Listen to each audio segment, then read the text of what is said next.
تاجیکان آینه تعریف ملت با تاجیکستان استقبال 35 سالگی استقلالیت دولتی کارزار همه روزه با زبان‌های گوناگون دنیا تاجیکستان با برنامه‌های تشبس‌های بین‌المللی در سیارت دولت دوشنبه پیشروند خونه تشبسکار امید یاد تاجیکان و فتح و نصرت فروغ صبح دانایی کتاب مقامات امنیت باید بیش از هر وقت در دیگر چند فصل هوشیار سال باشند. سیر و مسائل سیاحت برای اقتصادی، صنعتی و جهانگردانی کشاورزی و علم اجتماعی فروغ معرفت محبوب راهنمای ما جامعه تاجیکستان آزاد و صاحب اختیار.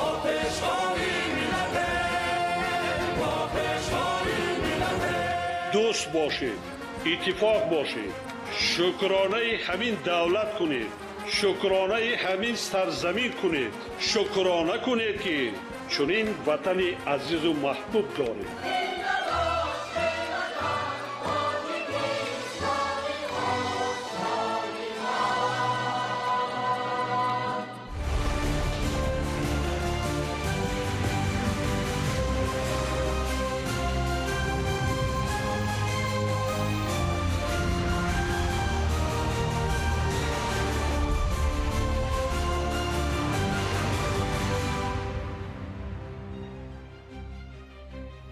ассалому алайкум бинандагони гиромӣ. нашри муфассали барномаи иттилоотии ахборро мустақиман аз телевизиони тоҷикистон манзуратон мегардонем. 11 июн президенти ҷумҳурии тоҷикистон пешвои миллат муҳтарам эмомалӣ раҳмон бо роҳбарони мақомоти ҳифзи ҳуқуқ ва сохторҳои низомӣ машварати корӣ доир намуданд. дар машварат масоили вобаста ба таъмини амният ва оромию субот дар кишвар мавриди баррасӣ қарор гирифт. сарвари давлат муҳтарам эмомалӣ раҳмон вазъи кунунӣ дар ҷомеаро мавриди таҳлилу баррасӣ қарор дода ба роҳбарони мақомоти ҳифзи ҳуқуқ ва сохторҳои низомӣ доир ба ҳифзи амниятту субот, таъмини қонуният ва тартиботи ҳуқуқӣ, омодагии доимии қувваҳои мусаллаҳ ва дигар сохторҳои низомӣ, таҳкими интизому риояи оинномаҳои ҳарбӣ ва омодасозии босифати кадрҳо дастуру супоришҳои мушаххас доданд. имрӯз раиси маҷлиси миллии маҷлиси олии ҷумҳурии тоҷикистон раиси шаҳри душанбе муҳтарам рустами эмомалӣ бо намояндаи аршади оилаи ҳокими аморати абузаби шайх сурур бин муҳаммад оли наҳён мулоқот намуданд. аснои мулоқот раиси шаҳри душанбе муҳтарам рустами эмомалӣ таъкид доштанд ки ҷумҳурии тоҷикистон пас аз соҳибистиқлол гардидан дар заминаи сиёсати дарҳои кушода ҳамкории густурдаро бо кишварҳои хориҷ аз ҷумла бо аморати муттаҳидаи араб бароҳ монда рӯз то рӯз ҳамгироии тоҷикистону аморот тақвият меёбад. таъкид шуд ки ин мулоқот дар заминаи сиёсати дурбинона ба хотири таҳкими робитаҳои дучониба бароҳ монда шуда оянда бо истифодаи мақсадноки имконоти ҷойдошта метавон дастовардҳоро афзун бахшид. ҷонибҳо ҳамчунин тақвияти ҳамкориро дар сохтмон, сайёҳӣ, коркарди маҳсулоти кишоварзӣ, инноватсия ва иқтисоди сатҳ мавриди баррасӣ қарор доданд. 10 июн ҳайати ҷумҳурии тоҷикистон таҳти роҳбарии сарвазири мамлакат Қоҳир Расулзода дар форуми байналмилалии сармоягузории Тошканд иштирок намуд. гузориши ҳамкорони мо. ҳайати ҷумҳурии тоҷикистон таҳти роҳбарии сарвазири кишвар Қоҳир Расулзода дар форуми байналмилалии сармоягузории Тошканд иштирок намуд. форуми байналмилалии сармоягузории Тошканд бо сухани ифтитоҳии президенти ҷумҳурии Ӯзбекистон Шавкат Мирзиёев оғоз гардида доир шудани ин тадбири муҳим барои таҳкими ҳамкорӣ дар самти соҳибкорию сармоягузорӣ муҳим арзёбӣ карда шуд. зимни муаррифии имконияти мусоиди сармоягузорӣ сарвазири ҷумҳурии тоҷикистон таъкид намуд ки дар 8 соли охир афзоиши миёнаи солонаи маҷмӯи маҳсулоти дохилии тоҷикистон 8.5% ташкил дод. пешниҳоди имтиёзҳои андозию гумрукӣ, таъсиси 5 минтақаи озоди иқтисодӣ, дастгирии доимии намояндагони бахши хусусӣ, фазои мусоиди сармоягузорӣ, ворид шудани технологияи муосир ва афзоиши истеҳсоли маҳсулоти саноатӣ ба рушди соҳаҳои иқтисодию иҷтимоӣ мусоидат намуд. танҳо давоми 5 соли охир ба тоҷикистон дар ҳаҷми 11.6 миллиард доллар сармояи хориҷӣ ҷалб карда шуд. дар форум роҳбарони давлатҳо, сарвазирон, намояндагони ташкилотҳои молиявӣ ва соҳибкорону сармоягузорон иштирок намуданд. сарвазири ҷумҳурии тоҷикистон шарикони рушд, намояндагони бахши хусусӣ ва соҳибкорону сармоягузоронро барои иштирок дар форуми байналмилалии сармоягузории Душанбе Инвест 2025 ки моҳи октябр баргузор мегардад даъват намуд. дар ҳамин рӯз президенти ҷумҳурии ӯзбекистон Шавкат Мирзиёев сарвазири ҷумҳурии Тоҷикистон Қоҳир Расулзодаро ба ҳузур пазируфт. таъкид гардид ки Тоҷикистон ва Ӯзбекистонро анъанаҳои неки чандинасраи ҳамсоягии нек ва эҳтироми ҳамдигарӣ муттаҳид мекунад. ҷонибҳо дурнамои рушди устувори муносибатҳои тиҷоратию иқтисодӣ, фарҳангӣ ва таҳкими ҳамкории созандаро умедбахш арзёбӣ намуданд. тавре аз таҳлилҳо бармеояд, давоми солҳои охир робитаҳо байни Тоҷикистону Ӯзбекистон дар ҳоли рушд аст, ки аз самараи татбиқи сиёсати созандаи сарони ду давлати ба ҳам дӯсту бародар манша мегирад. ҷонибҳо истифодаи имкониятҳои иловагиро барои таҳким бахшидани он зарур донистанд. дар мулоқоти ҳайатҳои ҷумҳурии Тоҷикистон ва ҷумҳурии Ӯзбекистон, ки таҳти раёсати сарвазирони ду давлат доир шуд, паҳлӯҳои гуногуни ҳамкории дуҷониба муҳокима гардид. сарвазири ҷумҳурии Ӯзбекистон Абдулло Орипов таҳкими робитаҳои дуҷонибаро ба сиёсати созандаи сарони давлатҳои Тоҷикистону Ӯзбекистон марбут донист. сарвазири ҷумҳурии Тоҷикистон Қоҳир Расулзода доир шудани форуми байналмилалии сармоягузории Тошкандро барои рушди робитаҳо дар самти соҳибкорию сармоягузорӣ муҳим арзёбӣ намуда, фарогирии бахшу соҳаҳои навро дар робитаҳои дуҷониба ба нафъи ҳарду давлат донист. дар доираи мулоқоти ҳайатҳо таваҷҷӯҳи асосӣ ба истифодаи манбаъҳои табиӣ ва таҳким бахшидани ҳамкориҳо дар соҳаи энергетика равона карда шуд. ба тавофуқ расидан ва паҳлӯҳои навро фарогир шудани ҳамкорӣ дар бахшҳои соҳаи энергетика ба нафъи ҳарду ҷониб дониста шуд. тазаккур дода шуд ки сиёсати созандаи роҳбарони ду давлат барои тавсеяи минбаъдаи ҳамкории дуҷониба заминаи мустаҳкам фароҳам меорад.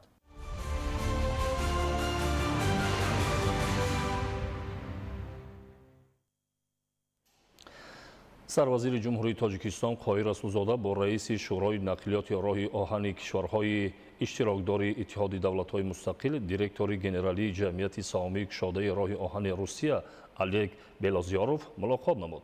бо ёдоварӣ аз авлавиятҳои раёсати Тоҷикистон дар Иттиҳоди давлатҳои мустақил, аз ҷумла таҳкими ҳамбастагии иқтисодиву нақлиётӣ ва рушди робитаҳои логистикӣ, сарвазири кишвар Қоҳир Расулзода таъкид намуд ки ҷаласаи 82-юми шӯрои нақлиёти роҳи оҳани кишварҳои Иттиҳоди давлатҳои мустақил дар шаҳри Душанбе барои муҳокимаи масъалаҳои муҳимтарини рушди нақлиёти роҳи оҳан заминаи мусоид фароҳам овард.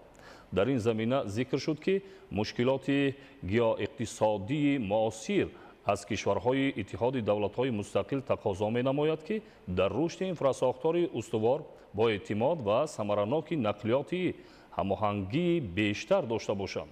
ҳамчунин доир ба густариши ҳамкорӣ барои тавсеяи имкониятҳои роҳҳои оҳани Тоҷикистон ва минтақаи Осиёи марказӣ ва василаҳои пайвастани он ба шоҳроҳҳои баҳрию бозорҳои ҷаҳонӣ табодули судманди афкор сурат гирифт.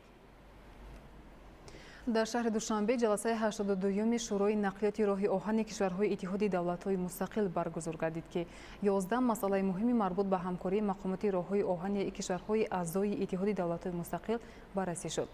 Иброҳим Назруллозода ва Фарҳоди Восеъ гузориш медиҳанд. 11 масъалаи муҳими марбут ба ҳамкории мақомоти роҳи оҳани кишварҳои аъзои Иттиҳоди давлатҳои мустақил дар ҷаласаи 82-юми шӯрои маъмуриятҳои роҳҳои оҳани Иттиҳоди давлатҳои мустақил ки аз 10 то 11 июн дар шаҳри Душанбе баргузор гардид, баррасӣ шуд.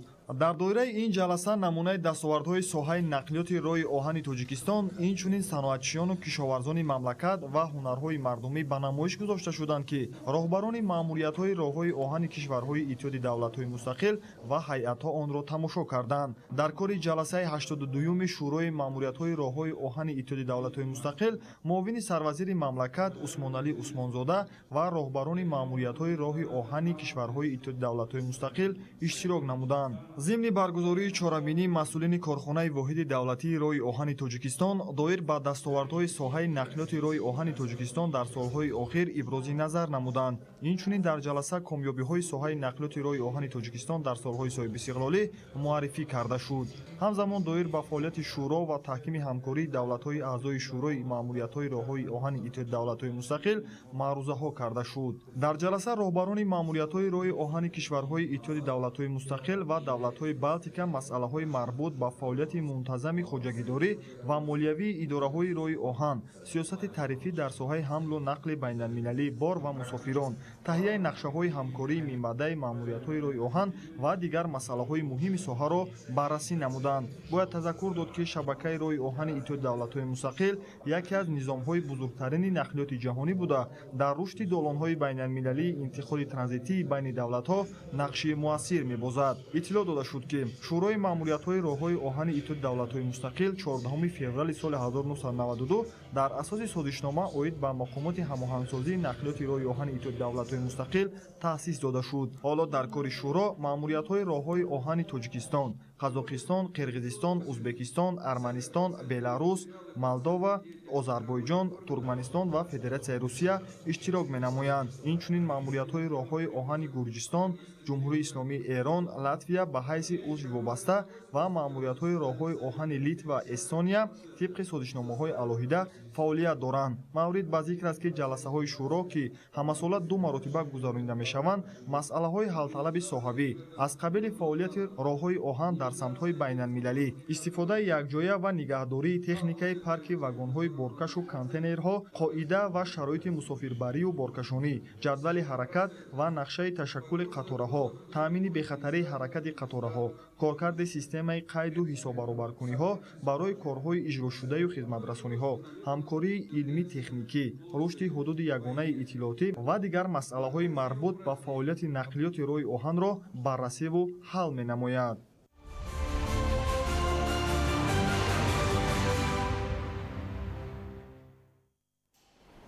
имрӯз дар қароргоҳи ЮНЕСКО дар шаҳри Парижи Фаронса бо ибтикори ҳукумати Ҷумҳурии Тоҷикистон дар идомаи ташаббусҳои фарҳангпарваронаи пешвои миллат муҳтарам Эмомалӣ Раҳмон ба ифтихори 700-солагии Ҳофизи Шерозӣ намоиши байналмилалӣ, конфронси илмии назариявӣ ва барномаи пуршукӯҳи фарҳангӣ баргузор гардид. Тафсилоти бештар дар гузориши омода намудаи ҳамкоронамон. маҳбубтарин ғазалсаро ва чеҳраи пурифтихоре бо мақоми ҷаҳонӣ бузургдошт аз 700-солагии Ҳофизи Шерозӣ дар қароргоҳи ЮНЕСКО дар шаҳри Парижи Фаронса аз намоиши байналмилалӣ асарҳо, дастхатҳо, мусаввараҳои иннобиғаи олами назм ва ҳунари дастии ҳунармандони тоҷик оғоз гардид. Дар намоиши байналмилалӣ, ки дар яке аз толорҳои қароргоҳи ЮНЕСКО доир гардид, президенти конфронси генералии ЮНЕСКО Симона Мирела Микелеска, вазири фарҳанги Ҷумҳурии Тоҷикистон, раиси анҷумани рӯдакӣ дар Фаронса ва муҳаққиқону ҳофизшиносон аз саросари ҷаҳон иштирок ва суханронӣ намуданд. Нашрҳои комил, баргузидаҳои ғазалиёт, осҳори пажӯҳишӣ ва поённомаҳои рисолаҳои илмии дифоъшуда роҷеъ ба шеъру андешаи Ҳофиз, ки ҳамагӣ ҳузури мунаввари ӯро дар муҳити илму фарҳанги тоҷикон муаррифӣ мекунад, дар ин намоишгоҳ ҷой дода шуда буд. Ҳамчунин дар ин намоишгоҳ падидаҳои ҳунармандӣ ва осори маҳфуз аз замони зиндагонии шоир ва дигар осори ҳунарии тоҷикӣ ба монанди намунаҳои санъати гулдӯзӣ ва миниатюраҳо маҳсули рассоми шинохтаи тоҷик Камолзода Олим Аъзам таҳти унвони «Илҳом аз Ҳофиз» манзури тамошобинон карда шуд. дуруд. Номи ман Симона Мирела Микелеска, президенти конфронси генералии ЮНЕСКО мебошам. Пас аз иштирок дар чорабиниҳои имрӯза, ман мехостам оиди 2 масъала фикру андешаҳои худро баён кунам.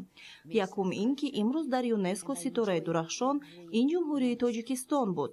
Тоҷикистон як кишвари хеле фаъол ва пешсаф дар пешбурди ҳалли масъалаҳои обу иқлим ва пиряхҳо мебошад. Ташаббусҳои роҳбарияти олии шумо шоистаи таҳсин мебошад. масъалаи дигар ин намоишгоҳи имрӯза мебошад, ки он татбиқгари арзишҳои ЮНЕСКО мебошанд.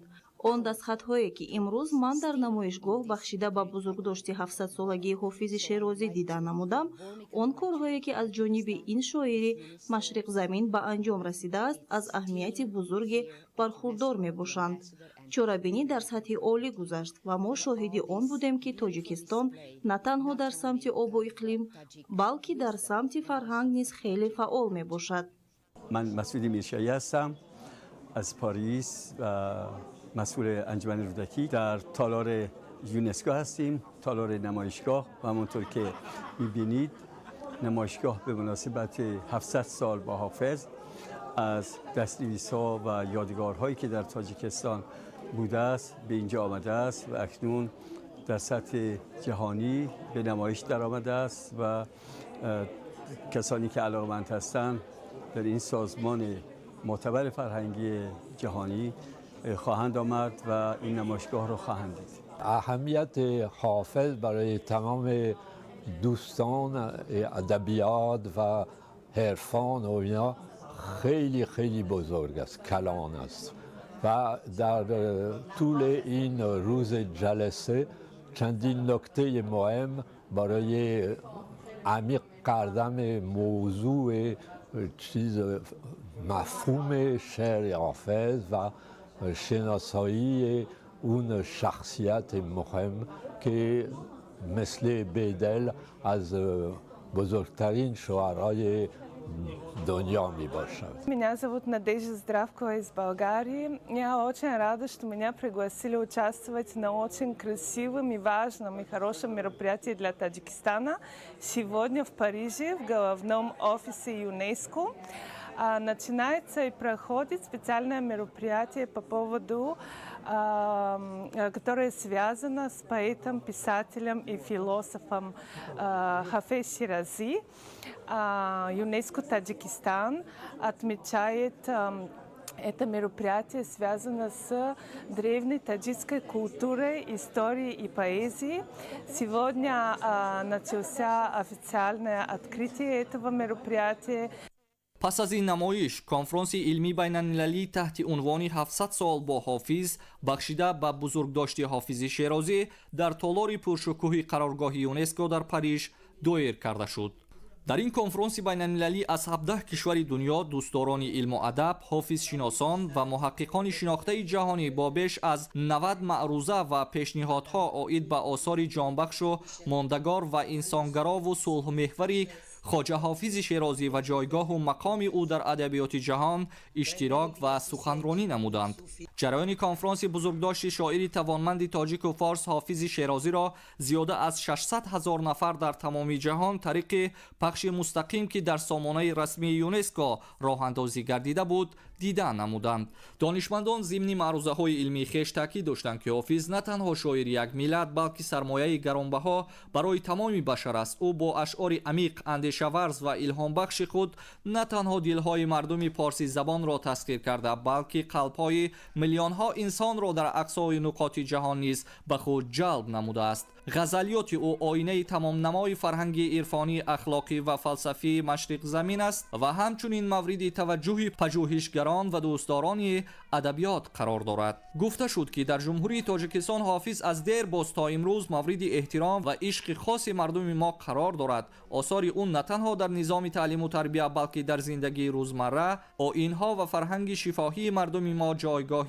ویژه‌ای دارد. حافظ برای ما نه فقط یک شاعر بلکه چراغ برای هدایت روح انسان به سوی حقیقت، عدالت و عشق است. عالمان و محققان کشورهای مختلف دنیا برای چنین یک تشبث بزرگ و خردمندانه حکومت جمهوری تاجیکستان و تلاش‌های سرور تاجیکان جهان محترم امامعلی رحمان جهت گرامی داشت و زنده ساختن نام و میراث پرغناوت نابغگان چون خواجه شمس‌الدین محمد حافظ شیرازی اظهار سپاس و منتداری صمیمانه خویش را بیان داشتند. در طول تاریخ ملت تمدن‌آفر و تاریخ و فرهنگ سالار تاجیک با جهانیان در قطار تاریخ و فرهنگی به همتای خود همچنین فرزندان فرزانه را اهدا کرده است. باید تذکر داد که با ابتکار پیشوای معظم ملت جناب عالی محترم امامعلی رحمان تجلیل 700 سالگی یکی از نابغه‌های جهانی زبان و ادبیات ملت تاجیک حافظ شیرازی امروز در شکل جهانی تجلیل گشته ایستاده است. باید تذکر داد که ملت کهن بنیاد تاجیک با فرزندان فرزانه خود امروز دنیا را تسخیر کرده است.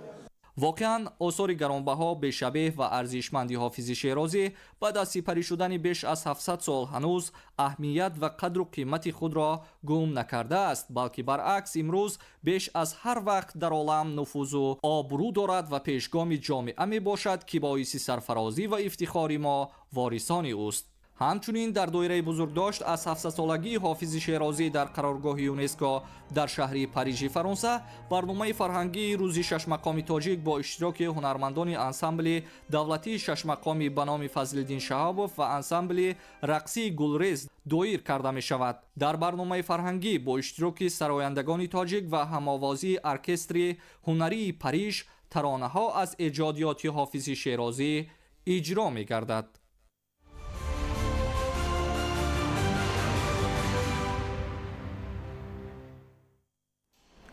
дар 5 моҳи соли 2025 корхонаҳои саноатии минтақаи озоди иқтисодии Данғара ба маблағи 51 миллион сомонӣ маҳсулот истеҳсол намуданд, ки нисбат ба ҳамин давраи соли гузашта ин нишондод 3 маротиба зиёд мебошад. фароҳам будани инфраструктури зарурӣ дар минтақаи озоди иқтисодии Данғара таваҷҷӯҳи сармоягузорони хориҷиро ҷалб намудааст. дар доираи ҳамкориҳои судманд як гурӯҳ сармоягузорону шарикони чинӣ бо фаъолияти корхонаҳои истеҳсолии минтақаи озоди иқтисодии Данғара шинос шуданд. гузориши Салоҳиддини Неъмат дар ин хусус.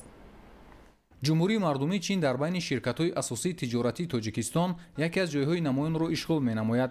давоми беш аз 30 соли муносибатҳои дипломатӣ, ҳамёрии Тоҷикистону чин дар самтҳои ҳамсоягии накӯ, дӯстӣ ва дастгирию эътимоди мутақобила устуворона дар ҳоли рушд аст. дар доираи ин ҳамкориҳои судманд як гурӯҳ сармоягузорону шарикони чинӣ бо роҳбарии губернатори ҳукумати мардумии музофоти Шенсии ҷумҳурии мардумии чин ба ноҳияи Данғара ташриф оварда бо фаъолияти минтақаи озоди иқтисодии Данғара шинос шуданд. тибқи иттилоъ дар минтақаи озоди иқтисодии Данғара 39 субъекти хоҷагидорӣ ба қайд гирифта шудааст, ки айни ҳол 15 тои онҳо фаъолият доранд. аз ҷумла ҷамъияти дорои масъулияташ маҳдуди Оксус Интеразия, ҷамъияти дорои масъулияташ маҳдуди Миср 2001, истеҳсоли шағалу сангреза ва қуми сохтмонӣ, ҷамъияти дорои масъулияташ маҳдуди Ауфен, корхонаи конструксияҳои металлӣ, ҷамъияти дорои масъулияташ маҳдуди Тошпласт 1, корхонаи истеҳсоли қубурҳои полиэтиленӣ, ҷамъияти дорои масъулияташ маҳдуди Сохтмон 11, корхонаи истеҳсоли хишти пухта, ҷамъияти дорои масъулияташ маҳдуди Гринголд, корхонаи меваи хушк, ҷамъияти дорои масъулияташ маҳдуди Детенбетон, корхонаи истеҳсоли масолеҳи оҳану бетонӣ, ҷамъияти дорои масъулияташ маҳдуди Ғайрусаноат, корхонаи истеҳсоли рангҳо ва андоваҳои декоративӣ, ҷамъияти дорои масъулияташ маҳдуди Сангвор саноат, ҷамъияти дорои масъулияташ маҳдуди Технополоиш оид ба истеҳсоли бомпӯшҳои сохтмонӣ ва ғайра аллакай ба фаъолияти истеҳсолӣ оғоз намуданд. ҷалби сармояи хориҷӣ дар минтақаи озоди иқтисодии Данғара дар 5 моҳаи соли 2025 11 миллион сомониро ташкил медиҳад ва аз оғози фаъолият бошад 2 миллиарду 11 миллион сомониро дар бар мегирад. ҷойҳои корӣ дар минтақаи озоди иқтисодии Данғара 241 нафарро дар бар гирифта, ҳамин нисбат ба соли 2024 176 нафар зиёд, дар қиёс 136%-ро ташкил медиҳад. корхонаҳое ки фаъолият мекунанд аз тамоми боҷҳои гумрукӣ ва андозӣ озод мебошанд. сипас ҳайати меҳмонон аз нашунамои меваҳои боғи себи дӯстии Тоҷикистону Хитой, ки дар ҷамъияти деҳоти Лолазори ноҳияи Данғара бунёд гардидааст, дида намуданд. масоҳати ин боғ 10 гектар буда бо усули ҷадиди қатрагӣ обёрӣ гардидааст. мавриди зикр аст, ки аз ҷониби ширкатҳои чинӣ дар ҳудуди ноҳияи Данғара корхонаҳои гуногуни саноатӣ бунёд гардида фаъолият доранд, ки сол ба сол ҳаҷми мубодилаи молу маҳсулот афзоиш меёбад. Салоҳиддини Неъмат, Завқибек Абдураҳмон, ноҳияи Данғара, ахбор.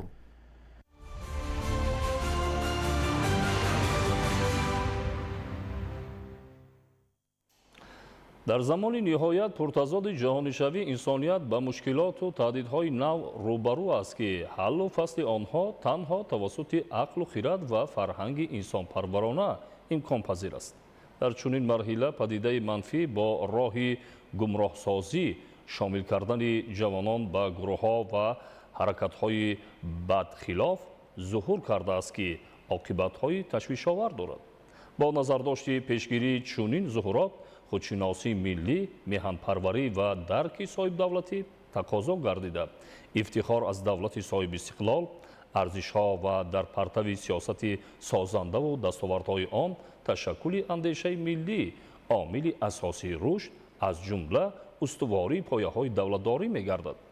шарҳи Фахриддини Муҳаммад Юсуф. дар марҳилаи муосири рушд, ҷумҳурии Тоҷикистон бо дар назардошти осоиштагии мардуми сайёра ва пойдории сулҳу субот дар муқобили терроризму экстремизм қарор дошта, дар ин самт тадбирҳои муассир меандешад. мавқеи Тоҷикистон дар самти коҳиш додани хатару таҳдидҳои ташвишовари ҷомеаи ҷаҳонӣ имрӯз бо ҳамовозии созмону ташкилотҳои бонуфуз низ ҷонибдорӣ мегардад. инак падидаи манфӣ экстремизм тарғибу ташвиқ ва паҳн кардани ақидаҳои экстремистӣ ки бо такя ба технологияи муосир қулай амалӣ карда мешавад ҷавононро гумроҳ мекунад. Дар ин раванд ҳамзамон воситаҳои омӯзонидан низ бо мақсади паҳн кардани ақидаҳои экстремистӣ мақсаднок роҳандозӣ мегарданд ки оқибатҳои ногувор дорад. экстремизм яке аз масъалаҳои мубрам дар сиёсати хориҷии тамоми кишварҳо ба ҳисоб меравад. ҳар як кишвар дар ҳамбастагӣ кӯшиш ба харҷ дода истоданд ки он мушкилотҳое ки дар вобастагӣ ба терроризм аст дар якҷоягӣ онро мавриди таҳлилу баррасиҳо ва роҳҳои ҳалли онро пайдо намуда бошанд. ҷумҳурии тоҷикистон дар баробари касб кардани истиқлолият дар мубориза бо терроризм ва экстремизм кӯшишҳои худро ба харҷ дода истодааст. дар ҳамкории ҷумҳурии тоҷикистон бо кишварҳои минтақа, созмонҳои байналхалқӣ ва бархе аз кишварҳои дуру наздик тоҷикистон кӯшиш карда истодааст ки яке аз самтҳои ҳамкориро дар пешгирӣ ба терроризм экстремизм равона созад. дар шароити торав шиддат гирифтани равандҳои ҷаҳонишавӣ ки бо хатарҳои беруна ҷараён дорад, ҷумҳурии тоҷикистон дар сафи пеши мубориза бо терроризму экстремизм қарор дошта пешниҳод ва принсипҳои милливу башардӯстонаи роҳбари дурандеши тоҷикон дар арсаи байналмилалӣ муаррифӣ мегардад. ифротгароӣ ва бегонапарастӣ хусусияти сарди ин падида аллакай аён аст. мутаассифона сарфи назар аз талош ва муборизаи якдилонаи ҷомеаи башар чунин зуҳуроти бад аз худ дарак дода паёмадҳои он сокинони кишварҳои бадом афтодаро рӯба мушкилии ҷиддӣ намудааст. мутаассифона дар кишвари мо низ ҳастанд далелҳое ки бо гумроҳӣ аз рӯи амалҳои хуруфотпарастонаи тарғиботии экстремизм ҷавонон моили аҳдофи бад мегарданд. бо дарки амиқи падидаҳои манфӣ дар тоҷикистон муқаррарот ва ҷавобгарӣ барои паҳнкунандагони ақидаҳои экстремистӣ дар асоси қонунгузорӣ амалӣ мешавад ки пеш аз ҳама аз ҷомеа андешаи солим ва зиракиро тақозо менамояд. терроризм, экстремизм ва дигар равандҳои манфии замони муосир мутаассифона маҳз бо рӯҳияи зудбоварӣ ва гумроҳӣ ҷавонон ба доми фиреби аъзои гурӯҳҳои ифротӣ ва ҳаракатҳои бадхилоф мегарданд ки дар натиҷа ҷалби онҳо ба равияҳои экстремистӣ тариқи сомонаҳои иҷтимоӣ фаъол гардида дар онҳо ғояҳои бад авҷ мегирад. оқибат аз ногоҳӣ ва бемасъулиятӣ ҷавонони гумроҳ даст ба амалҳои нопок низ мезананд. ташаккули механизмҳои таъсирбахш ҷиҳати таъмини амният дар минтақа ва тақвияти он дар шароити таҳдидҳои муосир ҳадафест ки кӯшносону сиёсатмадорон пайваста сухан мегӯянд. муқоимат ба таҳдидҳо ва хатарҳои замони муосир дар ҳамдастӣ бо ҷомеа ва ҳисси баланди худшиносиву зиракии сиёсӣ самар медиҳад. дар ин раванд такияи асосии давлат бо татбиқи дигар нақшаҳои самаранок ба баланд бардоштани маърифати сиёсиву фарҳангии ҷавонон ва истифодаи мақсадноки нерӯи зеҳнии онҳо равона шудааст ки дар пешбурди бахшҳои гуногун нақши босазое хоҳад дошт. барои ба даст овардани натиҷаҳои мусбат қабл аз ҳама ба доираи ин насли ояндасоз аз ҷониби волидайн, устодон ва ҷомеа низ бояд таваҷҷӯҳи хос зоҳир гардад. фахриддин Муҳаммад Юсуф, ахбор.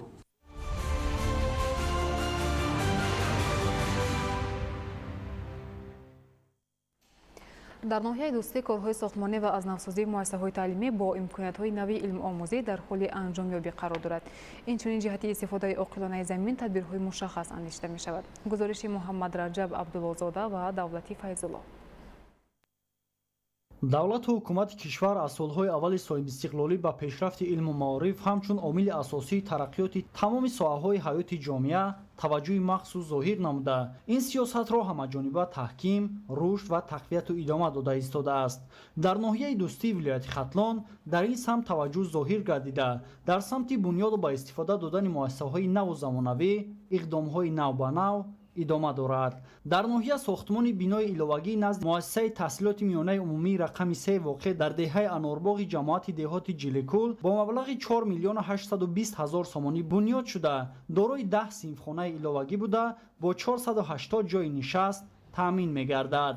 инчунин бунёди бинои иловагӣ назди муассисаи таълимии рақами 33 воқеъ дар деҳаи тоҷварони ҷамоати деҳоти Навзамин ҷараён дошта дорои 10 синфхонаи иловагӣ мебошад ки дар ҳолати анҷомёбӣ қарор дорад. дар асоси дастуру супоришҳои пешвои миллат муҳтарам Эмомалираҳмон вобаста ба вусъат бахшидани корҳои ободонӣ ба ифтихори ҷашни 35-солагии истиқлолияти давлатии кишвар роҳбарияти вилояти Хатлон аз рафти корҳои сохтмонӣ дар иншоотҳои зикргардида дидан намуда изҳор доштанд ки иншоотҳо бо сифати баланд ва дар муҳлати муайян гардида ба анҷом расонида шавад. дар баробари дигар самтҳо ноҳияи дӯстӣ дар соҳаи кишоварзӣ нақши созгор дошта дар таъмин намудани бозорҳои дохилӣ ва ба صادرات نگرانیدن محصولات‌های کشاورزی موقع کلیدی دارد. خوجگی دهقانی ارگشت سلطانوف 620 گکتار زمین را در اختیار داشته، از این حساب در 350 گکتار آن پخته و باقی مانده زمین‌ها غلازار و پولیزی کشت کرده شده است. خوجگی مذکور یکی از کلانترین خوجگی‌های تخم پروری در ناحیه محسوب می‌یابد.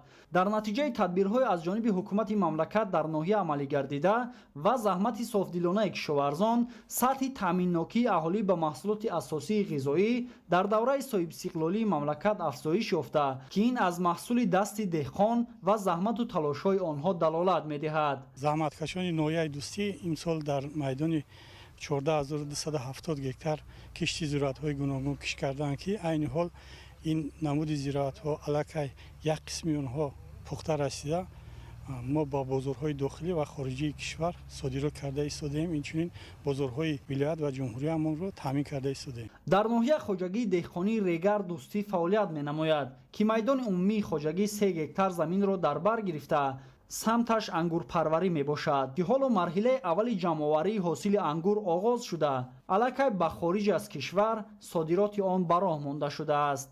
ضمن مشاهده ها معلوم گردید که زمین های این منطقه با پرورش انگور موسمی موافق بوده. در این زمینه دهقانان خوجگی دهقانی آسیمی نیز در میدان 10 گکتار انگور پرورش می نمایند. در ناحیه دوستی 10,000 گکتار را زمین آبی تشکیل می دهد. در مجموع در حدود ناحیه 8 پایگاه 46 دستگاه آبکشی موجود است. اطلاع داده شد که جهتی به آب پولیزی تامین نمودن کشاورزان و به گردش کشاورزی وارد نمودن زمین های بیکار خوابیده مسئولین مرحله به مرحله کوشش نموده ایستادند. محمد رجب عبدالله‌زاده، دولت فیض‌الله، ناحیه دوستی، اخبار.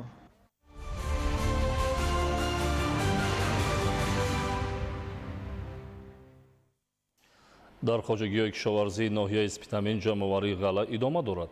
дар ноҳия масоҳати гандумзор бештар аз 1000 гектар буда имрӯзҳо азму талоши хоҷагидорон ба он равона шудааст ки ҳосил сари вақт ва беталаф ҷамъоварӣ карда шавад ва ҷиҳати таъмини амнияти озуқаворӣ дар заминҳои холишуда кишти такрории зироатро вусъат бахшад. тафсилоти бештар дар гузориши абдуваҳоби абдусаттор ва илёс бобоҷон. имрӯзҳо кишоварзони ноҳияи спитамен ба ҷамъоварии ғалла машғул буда бо мақсади таъмини амнияти озуқаворӣ ки яке аз ҳадафҳои стратегии ҳукумати мамлакат ба ҳисоб меравад ба кишти такрории зироат омодагӣ мебинанд. то ба имрӯз бо истифода аз 20 комбайни ғалладараб ҳосили қариб 350 гектар гандумзор пурра ҷамъоварӣ шудааст. бино ба таъкиди мутахассисон имсол ҳосилнокии гандум хуб буда дар хоҷагиҳое ки тирамоҳи соли гузашта бо мусоидати вазорати кишоварзии ҷумҳурии тоҷикистон тухмии гурӯҳи элита кишт карда буданд, ҳосилнокӣ аз ҳар гектар ба ҳисоби миёна 50-60 сентнерро ташкил медиҳад. мавриди зикр аст ки барои баланд бардоштани ҳосилнокии зироати ғалладонагии тирамоҳи соли гузашта аз тарафи вазорати кишоварзӣ дар асоси шартномаи тарафайн ба 75 хоҷагии деҳқонии ноҳия 25 тонна тухмии гандуми гурӯҳи элита тақсим карда шуд ки инак ҳосилаш ҷамъоварӣ карда мешавад. тирамоҳи соли 2024 дар ноҳияи спитамин 2415 гектар ғалла кишт карда шуд ки аз он бештар аз 1000 гектарашро гандум ташкил медиҳад. то имрӯз 335 гектар ғаллазор ҳосилаш ҷамъоварӣ шуд. ҳама рӯза зиёда аз 20 техникаи ғалладароб дар ҷамъоварӣ ҳосил истифода мешавад. баъди ҷамъоварии гандум хоҷагидорон кишти такрорӣ мегузаронанд. дар маҷмӯи имсол дар ноҳияи спитамин бояд дар масоҳати 3860 гектар такроран зироат кишт карда шавад. кишоварзон баъди ҷамъоварии ғалла асосан шолӣ, лӯбиёгиҳо, сабзавот ва хӯроки чорво кишт намуда дар таъмини амнияти озуқаворӣ саҳми назаррасу шоиста мегузоранд.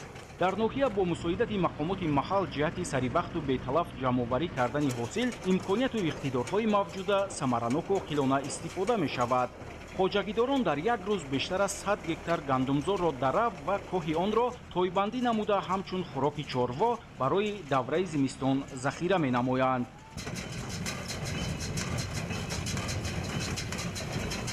мавриди зикр аст ки деҳқонони ноҳияи спидамен яке аз таъминкунандагони асосии бозори дохилӣ бо маҳсулоти кишоварзӣ хусусан ғалладонагӣ ва сабзавоту фолезиҳо ба ҳисоб рафта ҳамасола бо ҷорӣ намудани роҳу усулҳои нави парвариш васеъ намудани майдони кишт ва баланд бардоштани ҳосилнокии зироат ба дастовардҳои назаррас ноил мегарданд. абдуваҳоби абдусаттор, Илёс Бобоҷон, ноҳияи спидамен, ахбор.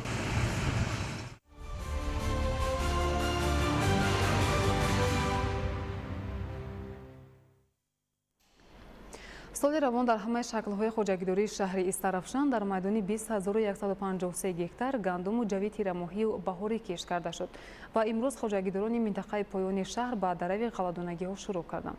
дар ин давра масъулини мутахассисони қисми мустақили даҳуми ҳарбӣ кунонидашудаи хадамоти давлатии оташнишонӣ дар шаҳри Истарафшан мунтаззам ҷиҳати аз сӯхтор эмин нигоҳ доштани майдонҳои ғалазор чорабиниҳои фаҳмондадиҳӣ доир менамоянд. гузориши Мазбут Бобозода.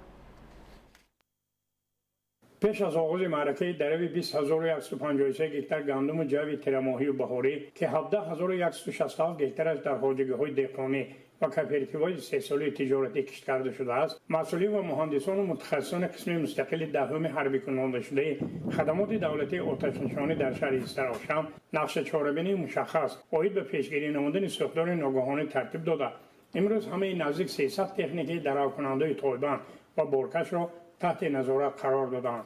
назар ба таъкиди сардори бозрасии назорати давлатии техникаи кишоварзӣ дар шаҳри Истарафшан Толиб Юсуфӣ, имрӯз дар қисми поёнии ғаллазори шаҳри Истарафшан зиёда аз 30 комбайни ғалладарав фаъолияти намунавӣ дорад. ҷиҳати саривақт ва бо риояи қоидаҳои зидди сӯхтор, аз ҷумла муҷаҳҳазгардонии гӯшаҳои ҳимоя аз сӯхтор бо сатилҳо, манбаи об, регу воситаҳои дигари оташнишонӣ ва кори мӯътадили комбайнҳо, ҷамъоварӣ намудани ғалла, масъулини кормандони қисми мустақили даҳуми хадамоти ҳарбикунонидашудаи оташнишонӣ оид ба муҳофизати шаҳри Истарафшан мунтазам дар байни саҳмдорони хоҷигоҳи деҳқонии инфиродию оилавӣ ва коргарони иҷоракории кооперативҳои истеҳсолии тиҷоратӣ фаъолияти густарда роҳандозӣ карда истодаанд. дар суҳбату вохӯриҳои судманд сӯхторнишонон аз дастури ҳидоятҳои роҳбарияти олии мамлакат оид ба ҳимояи ғаллазор аз сӯхтор ёдовар гардида кишоварзонро бо қарори ҳукумати ҷумҳурии Тоҷикистон дар бораи чораҳои бехатарӣ ва ҳимояи ғаллазор аз сӯхтори ногаҳонӣ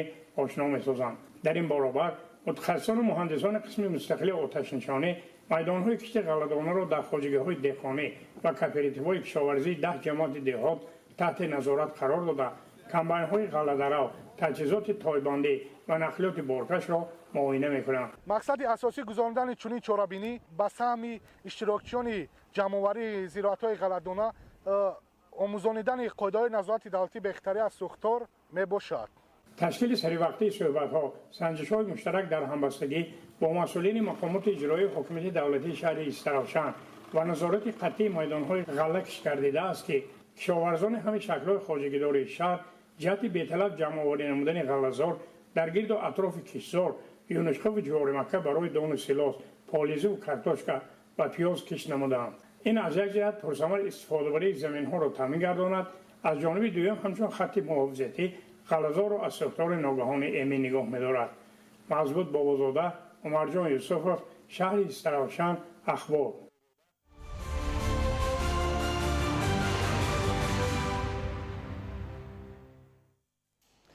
яке аз номгӯи ғизои солим моҳӣ ба ҳисоб меравад. дар ин росто дар ноҳияи Рашт ба хотири рушди ин соҳа таваҷҷӯҳи махсус зоҳир гардида майдони ҳавзҳо зиёд мегардад. ҳоло дар ин минтақа барои парвариш ва нигоҳбини моҳӣ 6 ҳавз фаъолият доштанд. моҳидорон ҷиҳати таъмини бозори истеъмолӣ бо ин навъи маҳсулот нақши бориз доранд. гузориши Дигули Маҳмуд аз ноҳияи Рашт. дар ҳудуди ноҳияҳои кӯҳистони минтақаи Рашт даҳҳо кӯлу ҳавзҳои сунъӣ ва обанборҳо мавҷуд мебошад ки он барои ташкил намудани соҳаи моҳипарварӣ заминаи боэътимод мегузорад, то дар онҳо аҳолӣ ва соҳибкорони маҳаллӣ даҳҳо намуди моҳиро парваришу нигоҳбин намоянд. аз ҷумла дар ноҳияи Рашт бо мақсади рушди соҳаи моҳипарварӣ дар раванди барномаҳои соҳавӣ нақшаҳои мушаххас роҳандозӣ шуда истодааст. дар ноҳияи Рашт 6 ҳавзи моҳипарварӣ амал карда истодааст ки дар инҳо зиёда аз 100 000 моҳича парвариш ёфта истодааст. соли гузашта 12 тонна гӯшти моҳӣ истеҳсол намудем ки имсол ният дорем ин рақамро зиёд кунем.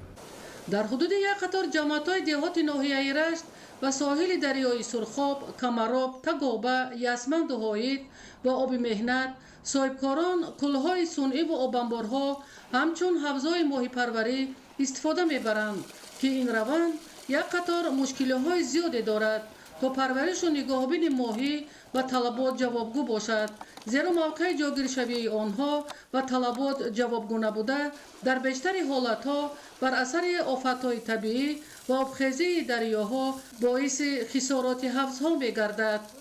ин аст ки масъулони соҳаи моҳипарварӣ дар рамади барномаҳои соҳавӣ барои рушди бо низоми моҳипарварӣ дар ҷамоати деҳоти ба номи Боқираҳимзода ва Тагоба дар ҳамкорӣ бо соҳибкорони соҳибтаҷриба бунёди ҳавзҳои моҳипарвариро вобаста ба шароити маҳал дар мавзеъҳои хушбоду ҳаво ва ба талабот ҷавобгӯ ба меъёрҳои сохтмонӣ бунёд карда истоданд, ки ин раванд дар оянда метавонад самараи нек диҳад, зеро онҳо дар ҳамкорӣ бо моҳипарварони шаҳри Ваҳдату дигар ноҳияҳои кишварамон аз роҳу усулҳои пешрафтаи соҳа истифода бурда бо тавсияи олимону мутахассисони касбӣ навъҳои нави моҳиро парваришу нигоҳубин карда истоданд.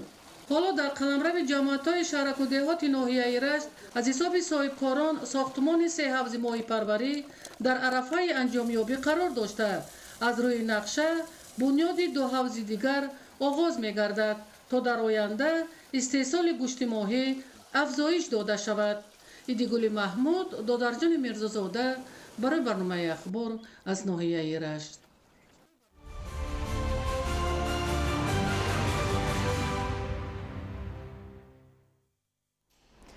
طبق دورنامه خوجکداران شهر حصار سال 2025 باید 36276 تانه خوراک درشت چاروا ذخیره نمایند که تا امروز 12.7% نقشه اجرا شده است. از روند کارهای صحرایی خوجکداران شهر فریدون صبحان و صدرالدین ابراهیم گزارش می‌دهند. چارводорони шаҳри ҳисор барои гузаронидани давраи тирамоҳу зимистони солҳои 2025-2026 аз ҳоло омодагӣ гирифта захираи хӯроки чорваро дучанд менамоянд. саршумори чорвои калон дар ҳами шаклҳои хоҷагидории шаҳри ҳисор 74 000 сарро ташкил медиҳад. чорвои майда бошад 144 000 сар. барои ин миқдор чорворо беталаф ва хуб парвариш намудан дар давраи тирамоҳу зимистон хоҷагидоронро зарур аст ки мувофиқи дурнамо 36276 тонна خوراک درشت چاروا ذخیره نمایند. 36000 تن دورنما داریم. تا این زمان ما همگی 5000 تن ذخیره شده است که در این تربیده و خسبیده 1200 تن و تربیده 3500 تن ذخیره کردیم. در این گندم آغاز یافته است. جمع‌آوری کوه گندم را آغاز کرده. سربلندان دورنمایی که در نزد ما گذاشته شده است اجرا می‌کنیم. طبق маълумотҳои раёсати кишоварзии шаҳр ба ҳолати 3 май соли равон 12.7% дурнамо иҷро шуда кор дар ин самт бо маром ҷараён дорад. ҳоло раванди ҷамъоварии ғалла низ оғоз шудааст ки пояҳои он ҳам барои хӯроки чорво захира карда мешавад. дар баробари захираи хӯроки чорво дар хоҷагиҳои деҳқонии шаҳр ҷамъоварии пиёз низ ҷараён дошта деҳқонон барои саривақт ва беталаф ҷамъоварӣ намудани ҳосили дастранҷи худ дар саҳро машғули коранд. бо мусоид омадани боду ҳаво имсол ҳосили меваҷот низ дар боғҳо хуб ба назар мерасанд. аз ҷумла дарахтони олу дар боғзори ҷамоати деҳоти навободи шаҳри ҳисор самараи нек ба бор овардаанд ки ҳоло харидорон аз ин мавзеъ барои ҷамъоварӣ ва содироти олу ба хориҷи мамлакат бо деҳқонон ҳамкорӣ доранд. бо истифода аз маслиҳатҳои олимону мутахассисони соҳаи кишоварзӣ хоҷагидорони шаҳри ҳисор пайваста кӯшиш менамоянд то истеҳсоли маҳсулоти гуногуни кишоварзиро дуруст ба роҳ монда дар таъмини амнияти озуқаворӣ ва фаровонии бозорҳои истеъмолӣ саҳми муносиб гузоранд. фаридуни субҳон, садриддини иброҳим, шаҳри ҳисор, ахбор.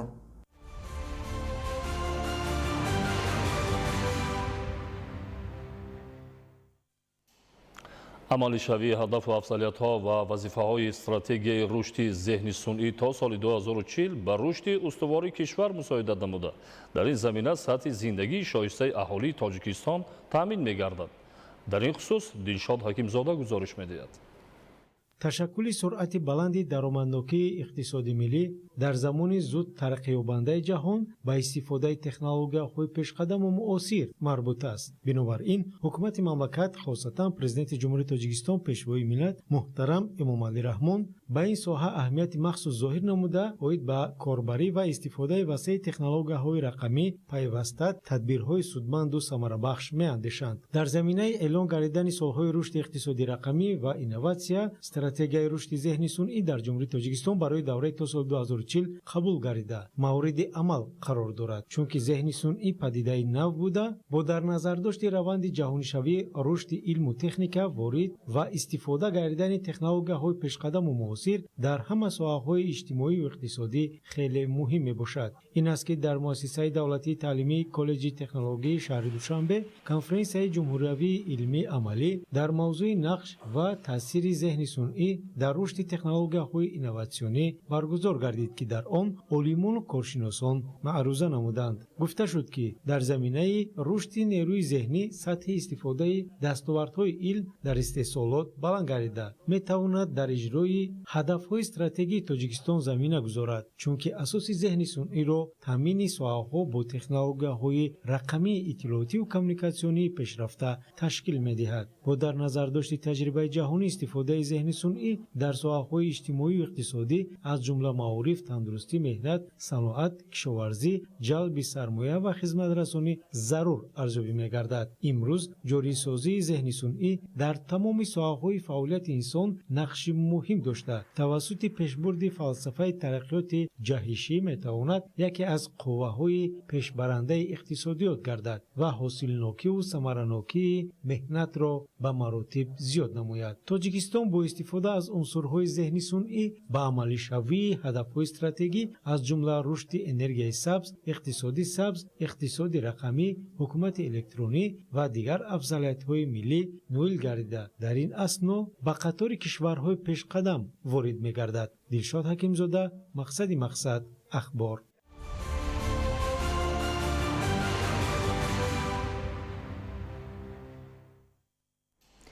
дар донишгоҳи давлатии хорух ҳамоиши илмӣ назариявӣ таҳти унвони ваҳдати миллӣ асоси рушду тараққиёти ҷумҳурии тоҷикистон доир гардид.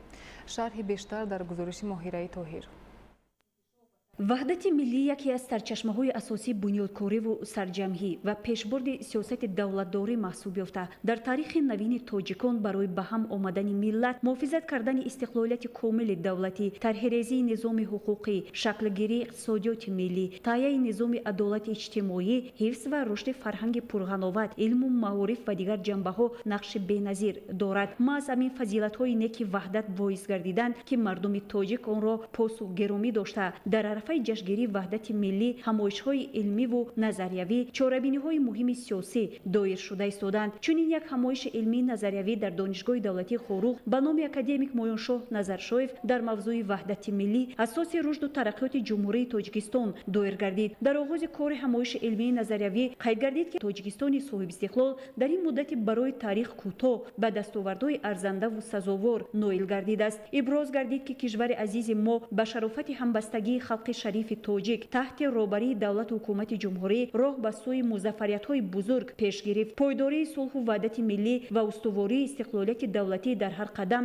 ва дар ҳар самт ба хубӣ эҳсос мегардад ва чунин устуворию дастовардҳо дар мисоли вилояти мухтори кӯҳистони бадахшон баён гардида гуфта шуд ки давоми 2-3 соли охир зиёда аз 942 иншооти таъиноти гуногун сохта шуда 102 корхонаҳои саноатӣ ба фаъолият оғоз намуданд. дар вилояти мухтори кӯҳистони бадахшон мардум дар фазои сулҳу амният, сулҳу салоҳи бесобиқа зиндагӣ ва кор карда истодааст. ин албатта боиси хушбахтӣ аст ки мо дар чунин фазои хеле орому сулҳовар зиндагӣ карда истодаем ва баъри пешрафти ватани азизамон саҳми беандозаи хешро мегузорем. дар фарҷоми ҳамоиши илмии назариявӣ қайд гардид ки ваҳдати миллӣ ҳамчун омили муттаҳидсозандаи тамоми мардуми тоҷикистон шароит фароҳам овард ки бо истифодаи арзишҳои аз ҷониби ҷомеаи ҷаҳонӣ эътирофшуда дар ҷумҳуриямон таъкурсии ташаккули ҷомеаи мустақили шаҳрвандӣ гузошта шуда барои беҳтар гардидани сатҳи зиндагии мардум,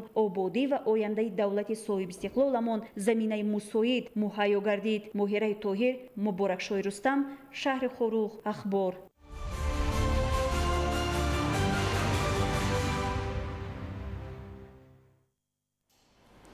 вобаста ба талаботи замон дар мамлакат барномаи ислоҳоти милитсия барои солҳои 2021-2025 амалӣ гардида истодааст ки ҳадафи асосии он рушди ҳамкории мутақобилаи мақомоти милитсия бо ҷомеа ва дар ин замина таҳкими принсипҳои ҳимояи ҳуқуқу озодиҳои шаҳрвандон унвон мешавад. баҳри татбиқи ҳадафу нақшаҳои гузошташуда пайваста дар мамлакат тадбирҳои натиҷабахш роҳандозӣ карда мешавад. аз рафти чунин як ҳамоиши минтақавӣ дар шаҳри бохтар ҳамкоронамон гузориш медиҳанд.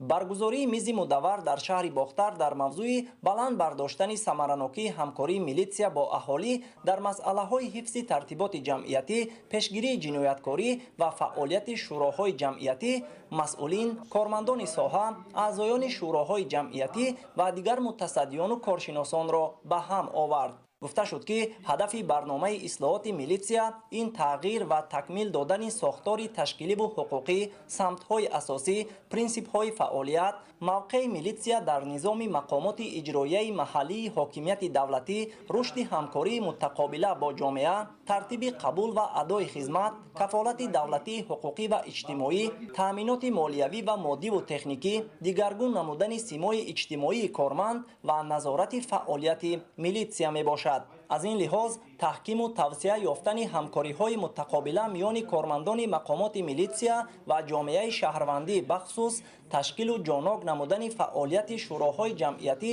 барои амалигардии ҳадафҳои гузошташуда мусоидати фаъол менамояд. ҳоло дар вилоят 15 шӯрои ҷамъиятӣ фаъолият дошта барои баланд бардоштани сатҳи ҳамкории милитсия ва аҳолӣ мусоидат карда истоданд. ҳамзамон дар ин замина барои боз ҳам ба талаботи замон ҷавобгӯ гардонидани фаъолият тавсия дода шуд ки зарур аст ки дар ҳамаи шаҳру ноҳияҳо утоқҳои корӣ ва таҷҳизоти лозима барои шӯроҳои ҷамъиятӣ муҳайё карда шавад.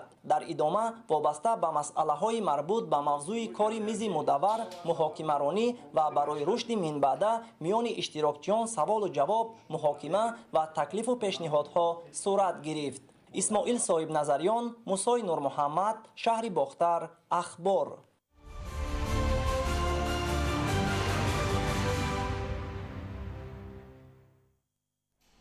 давоми чандест ки дар шаҳру ноҳияҳои мамлакат бо мақсади дар рӯҳияи ватандӯстӣ тарбия намудани ҷавонон ва пешгирии амалҳои ҷиноятӣ дар байни наврасону ҷавонон чорабиниҳои гуногуни маърифативу тарғиботӣ бо иштироки намояндагони мақомоти ҳифзи ҳуқуқ баргузор гардида истодааст. ин ҳадаф дар баландбардоштани сатҳи маърифатнокии аҳолӣ нақши муҳим дорад. гузориши ҳамкорони мо. дар вохӯрии намояндагони ҳифзи ҳуқуқи ҷумҳурӣ бо сокинон бахусус ҷавонону ноболиғони ноҳияи варзоб масъалаҳои марбут ба самти ҷавонон аз ҷумла пурзур намудани корҳо ҷиҳати пешгирӣ аз амалҳои ҷиноӣ дар рӯяи ватандӯстӣ тарбия намудани онҳо ва пешгирии ҷинояту ҷинояткорӣ байни ноболиғон мавриди таҳлил қарор дода шуд. таъкид гардид ки барои тарбияи дуруст ва дар рӯяи хештаншиносӣ ба вой расидани ҷавонон оила, мактаб ва ҷомеа нақши калидӣ дорад. бинобар ин ҳар як сокини ватандӯсу хештаншиносро лозим аст ки дар муқобили рафтору кирдор ва идеяҳои гуногун бетарафӣ зоҳир накарда дар таҳкими пояҳои давлати миллӣ ва тарбияи дурусти ҷавонон саҳми арзанда гузоранд. рушди бо низоми ҳаёти сиёсӣ, иқтисодӣ, иҷтимоӣ ва фарҳангии ҷомеаро бе мавҷудияти тартиботи ҷамъиятӣ, афзалияти ҳуқуқу озодии инсон, риоя ва эҳтиромгузорӣ нисбат ба арзишҳои инсонӣ тасаввур кардан ғайриимкон аст. дар идома иштирокдорон ҳамзамон роҷеъ ба пешгирии ҷинояту ҷинояткорӣ байни ноболиғон, тарбияи ватандӯстии шаҳрвандон, хатари хурофот ва ифротгароӣ ба арзишҳои миллӣ, пешгирии шомилшавии ҷавонон ба ҳизбу ҳаракатҳои иртиҷоӣ, аз даст надодани зиракии сиёсӣ, чораҳои пешгиркунӣ бо баландбардоштани сатҳи маърифатнокии насли наврас ва оила, пур кардани мафкураи оилаҳои ҷавон ва кӯдакону ҷавонон бо ақидаҳои ватандӯстонаву илму фарҳанг ва дигар масъалаҳои мубрамирӯз ибрози андеша намуданд. дар кори ҷаласаи шӯрои ҳамоҳангсозии фаъолияти мақомоти ҳифзи ҳуқуқи шаҳри турсунзода аъзоёни шӯро, фаъолони ҷомеаи шаҳрвандӣ, масъулини идораву ташкилотҳо ва намояндагони муассисаҳои таълимию ходимони дин иштирок намуданд. дар ҷаласа масъалаи татбиқи бандҳои стратегияи муқовимат ба экстремизм ва терроризм дар ҷумҳурии тоҷикистон барои солҳои 2021-2025 ва таҳлили вазъи иҷрои дастури президенти ҷумҳурии тоҷикистон ҷиҳати бурдани корҳои ташвиқотию тарғиботӣ дар самти риоя риояи қонунии истифодаи барқ бо усули хона ба хона мавриди баррасӣ қарор гирифт. қайд карда шуд ки масъулин ҷиҳати пешгирӣ кардани шомилшавии ҷавонону наврасон ба гурӯҳҳои экстремистию террористӣ корҳои фаҳмондадиҳиро дар маҳал вусъат диҳанд. дар ин баробар нусхаи тағйиру иловаҳо ба кодекси ҷиноятии ҷумҳурии тоҷикистон ва кодекси ҳуқуқвайронкунии маъмурии ҷумҳурии тоҷикистон дар соҳаи барқро дастраси ҳар як оила намуданро идома диҳанд то ҳолатҳои ғайриқонунии истифода бурдани қувваи барқ пешгирӣ гардида масъулияти истифодаи сарфакоронаи барқ ва маърифати ҳуқуқи шаҳрвандон дар ин самт беҳтар гардад. аз рӯи масъалаҳои зикршуда пешниҳоду дархостҳо ироа гардида мавриди муҳокимаи аъзои шӯрои ҳамоҳангсозии фаъолияти мақомоти ҳифзи ҳуқуқи шаҳр қарор дода шуд. ҳолати иҷрои қонуни ҷумҳурии тоҷикистон дар бораи масъулият барои таълиму тарбияи кӯдак ва вазъи ҷинояткории ноболиғон дар давраи солҳои 2023-2024 ва семоҳаи якуми соли 2025 аз ҷумлаи масъалаҳое буд ки дар ҷаласаи шӯрои ҳамоҳангсозии мақомоти ҳифзи ҳуқуқи шаҳри хуҷанд мавриди таҳлилу баррасӣ қарор гирифт. таъкид гардид ки ҳанӯз соли 2011 бо ташаббуси президенти мамлакат муҳтарам Эмомалӣ Раҳмон қонуни ҷумҳурии тоҷикистон дар бораи масъулияти падару модар дар таълиму тарбияи фарзанд қабул гардида буд. аз қабул ва амали қонуни мазкур 14 сол сипарӣ гардид ва ба он 5 маротиба тағйиру иловаҳо ворид карда шуд. нақш ва манзалати ин қонун дар тақвияти масъулияти падару модар дар таълиму тарбияи фарзанд басо муҳим ва назаррас арзёбӣ гардид. боиси таъкид аст ки 20 июни соли 2024 қонуни ҷумҳурии тоҷикистон дар бораи масъулият барои таълиму тарбияи кӯдак қабул гардида он аз 7 боб ва 25 модда иборат мебошад. тибқи талаботи қонуни ҷумҳурии тоҷикистон дар бораи масъулият барои таълиму тарбияи кӯдак падару модар, омӯзгор, мақомоти давлатӣ, муассиса ва дигар ташкилоту идораҳо ӯҳдадор гардиданд ки барои таълиму тарбияи кӯдак шароити созгор фароҳам оваранд.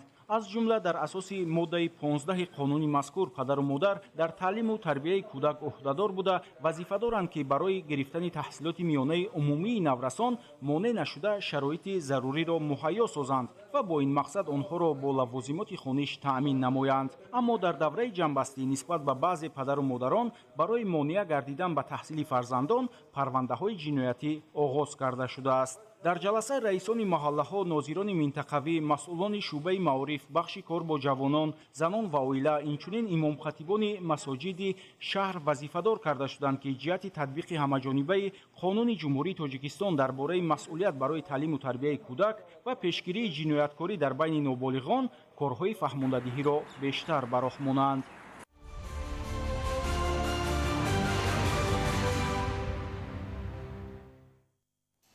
бо такя ба ташаккули рушди соҳаи сайёҳӣ ва муаррифии зарфиятҳои ба ин самт нигаронида шуда ки аз ҷониби пешвои миллат муҳтарам Эмомалӣ Раҳмон махсус таъкид гардидаву дастгирӣ меёбад, тоҷикони муқими шаҳри Ивановои Федератсияи Русия инак сеюмин ошхонаи миллиро мавриди истифодаи умум қарор доданд.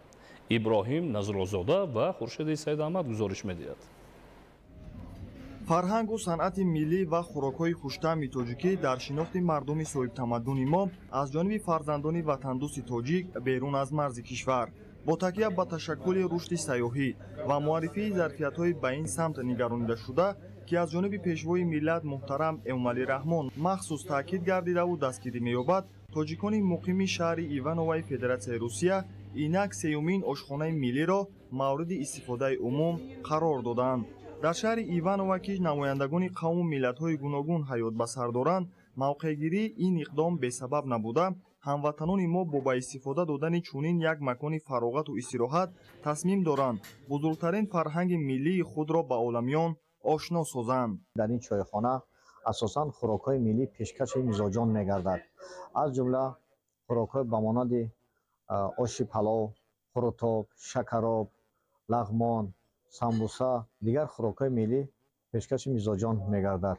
ошпазҳое ки дар ин ҷо хизмат ба мизоҷон мекард аз кишвари аҷзамон мебошад ва ҳатто пешхизматҳо дар ин ҷо. ин сеюм ошхонаи миллии тоҷикӣ дар вилояти Ивано асти боздаст карда истодааст ки барои мизоҷон хизмат мерасонад. фароҳам сохтани муҳити ошхона бо нақшу нигори миллӣ ва унсурҳои марбути тоҷикона як паҳлӯи ҷалби сайёҳону сокинони шаҳру вилоятҳои Иваново бошад, сатҳи хизматрасонии баланд бо пешниҳоди навъҳои гуногуни хӯрокҳои хуштаъму сирф тоҷикӣ боис ба он гаштааст ки мизоҷон ба хӯрок ва ошхонаҳои тоҷикӣ рағбати бештар пайдо кунанд. Масъулини ошхона бо мақсади ҷалби бештари ниёзмандону шавқмандони хӯрокҳои тоҷикӣ сафи кормандони худро аз ҳисоби беҳтарин кадвонаҳои тоҷик пурра кардаанд. تعداد زیادی مشتریان در این مکان از توجه سیاحان و مهمانان و ساکنان ایوانова نسبت به عنعنه‌های ملی تاجیکان بشارت داده هموطنان ما انجام چنین تشبس‌ها را در آینده نیز به نقشه گرفته با این ترتیب در معرفی عرف و عادت و عنعنات ملت تاجیک حصه‌گذاری نمودنی‌اند. ابراهیم نزلزاده، خورشید سیداحمد، فدراسیای روسیه، اخبار.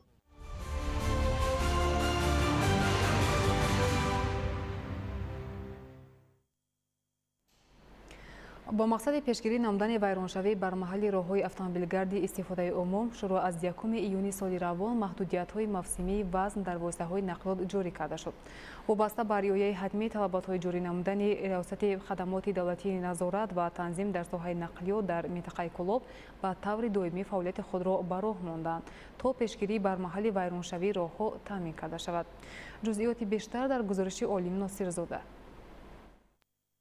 با شرافت استقلالیت دولتی در شهر و ناحیه‌های منطقه کلوب ولایت ختلان ساحه‌های حیاتاً مهم جامعه به تدریج رشد نموده در این زمینه ساحه راه و نقلیات نیز به پیشروی‌های نظررس نائل گردیده است. طبق معلومات حالا در شهر و ناحیه‌های منطقه کلوب 2453 کیلومتر راه‌های استفاده عموم میباشد که از آن 745 کیلومتر را راه‌های اهمیت بین المللی و جمهوریوی داشته و 1708 کیلومتر را راه‌های اهمیت محلی داشته تشکیل می‌دهد. در زمینه تطبیق هدف‌های سازنده حکومت کشور سال تا سال راه‌های ماشینگرد مطابق با معیارهای سطحی بین المللی تعمیر و نوسازی شده ایستاده‌اند. نمایندگان ریاست خدمات دولتی نظارت و تنظیم در ساحه نقلیات، کارخانه واحد دولتی مرکز سرتیفیکاسیون کنونی کار و خدمترسانی ساحه نقلیات، ریاست مؤسسه دولتی نقلیات اتومبیلی و خدمترسانی لوجستیکا در منطقه کلوب در هماهنگی وابسته به تنظیم حرکت در راه‌ها، بارکشانی و مسافربری و دیگر خدمترسانی‌های مربوط به این ساحه فعالیت خویش را به طور دائمی به راه مانده‌اند. همساله با فرارسیدن فصل تابستان بنابر سبب از معیار زیاد گرم شدن وضع هوایی کشور با مقصد پیشگیری بر محل ویرانشوی راه‌های اتومبیلگرد دایر به حرکت واسطه‌های نقلیات گرانوزن روزانه در ساعت‌های معین محدودیت جاری کرده شده است. موافق قرار حکومت جمهوری تاجیکستان از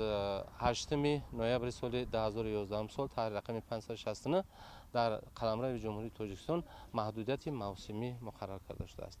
این محدودیت موسمی از شروع از 1 می سال جاری تا 31 آگوست سال 2025 در بر میگیرد. طبق معلومات حالا در منطقه کلوب در سمت مسافرکشانی 64 خط سیر موجود است که با نقلیات پررا تامین میباشند. در سمت بارکشانی در منطقه 3 دیدبانگاه دائم و عمل کننده موجود میباشد. در اساس دستگیری‌های حکومت مملکت سال جاری در ناحیه دنغره دیدبانگاه زمانوی مطابق به طلبات بنیاد و مورد استفاده قرار داده شد. دیدبانگاه‌ها در شفت شاهراه‌های بین المللی ناحیه شمس‌الدین شاهین کلوب و کلوب دنغره دوشنبه بنیاد دیده از جانب مسئولان و متخصصان به طور شبانه روزی کارهای نظارتی به راه مانده شده است. اینچنین در نزد دیدبانگاه‌ها برای شستشوی واسطه‌های نقلیاتی شرایط خوبی خدمترسانی فراهم آورده شده است. همزمان مهمانان و رانندگان در این مسیر از امکانیت‌های موجوده معاصر خدمترسانی‌های گوناگون به مثل آشخانه و مهمانخانه و مرکزهای سودا به طور شبانه روزی بهره برداری می‌کنند. عاید انتقال مال و محصولات از منطقه کلوب به دیگر شهر و ناحیه‌های کشور و دقیق و معین نمودن حسابات‌های آماری نیز در این سمت پیوسته تدبیرهای ضروری عملی کرده می‌شوند. راننده‌ای که به ترازو برکشی داخل می‌شوند و با بارخط تامین نیستند از طرف نماینده‌های ریاست مؤسسه با بارخط تامین کرده می‌شوند. از منطقه کلوب همه روزه به حساب میانه از 150 تا 200 تن محصولات کشاورزی با دیگر شهر و ناحیه‌های جمهوری صادرات کرده می‌شود. در منطقه کلوب عین حال 2 جمعیت‌های نقلیاتی بارکشانی، 8 جمعیت‌های نقلیاتی مسافرکشانی، 6 ترمینال‌های مسافرکشانی، اینچنین 120 نقطه‌های خدمترسانی تکنیکی و تعمیر فعالیت می‌نمایند. به طور دائمی و به خطر تامین حرکت واسطه‌های نقلیاتی و تنظیم همه گونه خدمترسانی‌های مربوط ساحه که در زمینه فعالیت منتظم نمایندگان نهادهای دخلدار فراهم آورده شده است، برای تامین زندگی شایسته مردم روانه گردیده است. عالم ناصرزاده، خورشید نادرخان، منطقه کلوب، اخبار.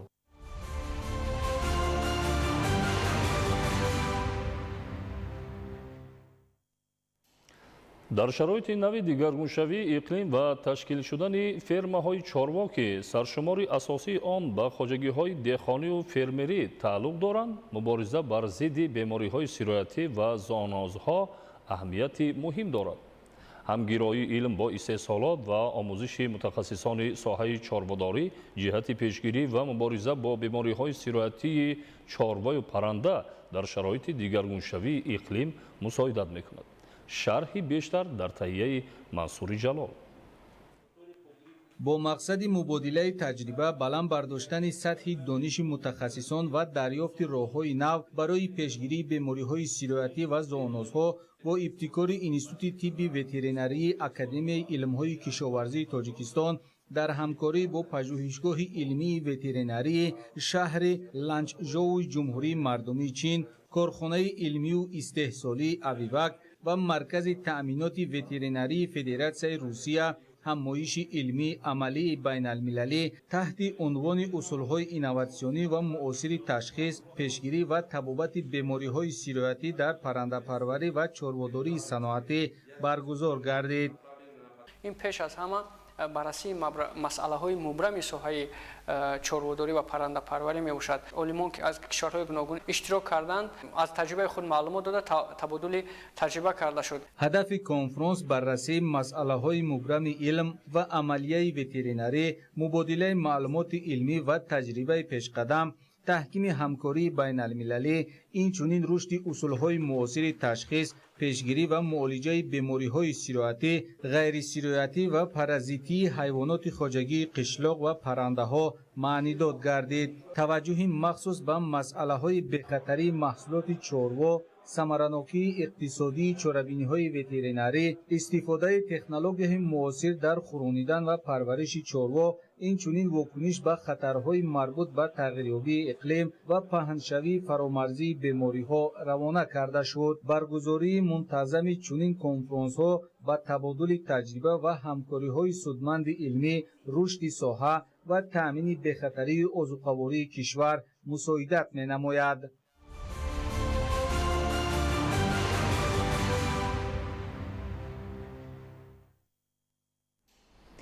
варзишгарони тоҷик дар чемпионати инфиродии ҷаҳон оид ба ҷудо байни бузургсолон ки аз 13 то 19 июн дар шаҳри Будапешти Маҷористон баргузор мегардад иштирок менамоянд. Тоҷикистонро дар ин чемпионат 9 варзишгар намояндагӣ хоҳад кард. шарҳи бештари мавзӯъ дар гузориши Раҳматшоҳи Обид.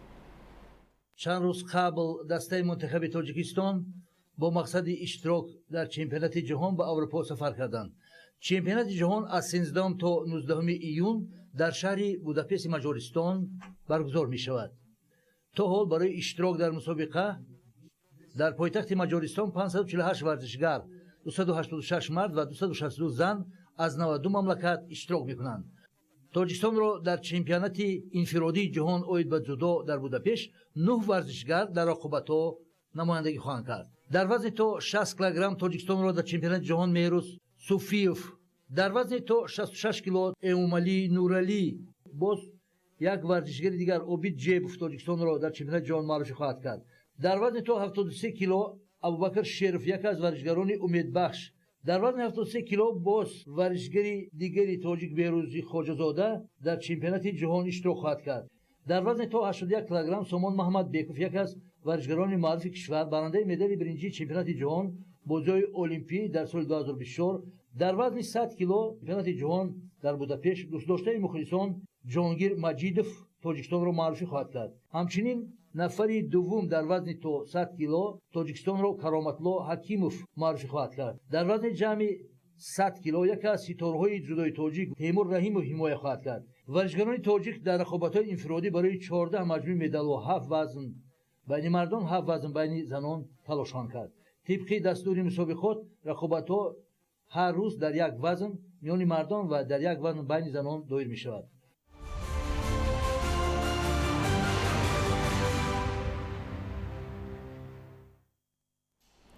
бинандагони гиромӣ, нашри муфассали барномаи иттилоъоти ахбор хотима меёбад. ба шумо зиндагии ободу осоиштаро таманно дорем. саломат бошед.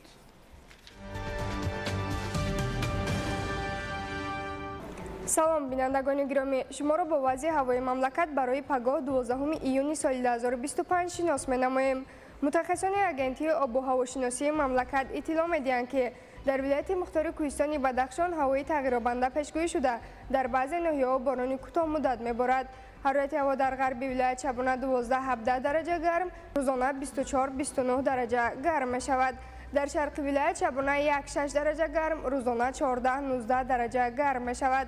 дар вилояти Хатлон ҳавои тағйиробанда пешгӯӣ шуда дар баъзе ноҳияҳо борони кӯтоҳмуддат меборад. ҳарорати ҳаво дар водиҳо шабона 22-27 дараҷа гарм, рӯзона 35-40 дараҷа гарм мешавад. дар ноҳияҳои Доманакӯҳӣ шабона 15-20 дараҷа гарм, рӯзона 27-32 дараҷа гарм мешавад. дар вилояти Суғд ҳавои тағйиробанда пешгӯӣ шуда дар баъзе ноҳияҳо борони кӯтоҳмуддат борида эҳтимолан раъду барқ ба амал ояд. ҳарорати ҳаво дар водиҳо шабона 18-23 дараҷа гарм, рӯзона 30-35 дараҷа гарм. дар ноҳияҳои кӯҳӣ шабона 7-12 дараҷа гарм, рӯзона 18-23 дараҷа гарм мешавад. дар ноҳияҳои тобаи ҷумҳурӣ ҳавои тағйиробанда пешгӯӣ шуда дар водиҳо боришоти сусти борон ба амал меояд. ҳарорати ҳаво дар водиҳо шабона 18-23 дараҷа гарм, рӯзона 30-35 дараҷа гарм мешавад. дар ноҳияҳои кӯҳӣ шабона 11-16 дараҷа гарм, рӯзона 25-30 дараҷа гарм мешавад. дар шаҳри Душанбе ҳавои тағйиробанда пешгӯӣ шуда боришоти сусти борон ба амал меояд. ҳарорати ҳаво шабона 20-22 дараҷа гарм, рӯзона 30-32 дараҷа гарм мешавад. бинандагони гиромӣ, дар ҳама гуна вазъи ҳаво ба шумо таъби хушу болидаро таманно дорем. хайр, саломат